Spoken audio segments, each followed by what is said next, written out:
ganacsade maxamed jibitaawe oo kamid ah ganacsatada ugu waaweyn ku dhaqan magaalada Laascaanood ayaa maanta deeq xoolo gaarsiiyay qaybta tiibada cisbitaalka guud ee magaalada Laascaanood waxaana ka gudoomay mas'uuliyiinta cisbitaalka guud ee magaalada Laascaanood ugu horeeyay agaasimaha cisbitaalka guud ee magaalada Laascaanood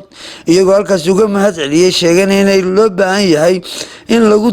daydo oo la daryeelo dadkaasi tabaalaysan ee ku jira qaybta tiibada cisbitaalka guud ee magaalada Laascaanood aad iyo aad baan ugu hambalyeynaa waxaan kala u sheegayaa nimanka reer Laascaanood ee jooga gobolka ee hantida Ilaahay siiyay ee Maxamed oo kale la mid ah ee aan wali cisbitaalka ka warhayn oo wali aan sadaqada bixin oo wali aan saka bixin war waxaan leeyahay xaqan soo eega waxa jooga dad badan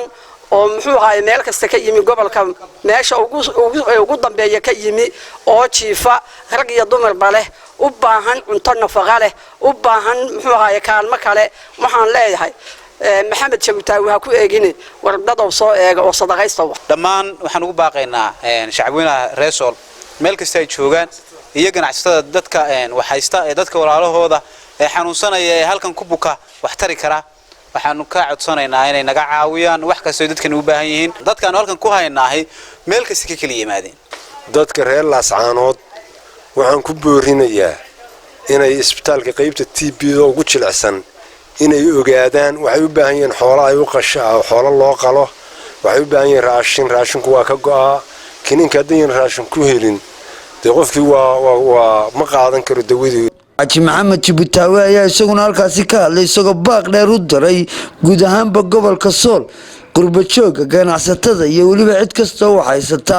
inay soo caawiyaan walaalahooda baahan dadkan iyo baahiyi mahayada u baahiyi macaawimo kale u baahiyin ma baana waxay u baahiyin dadka ganacsatada ee Laascaanood jooga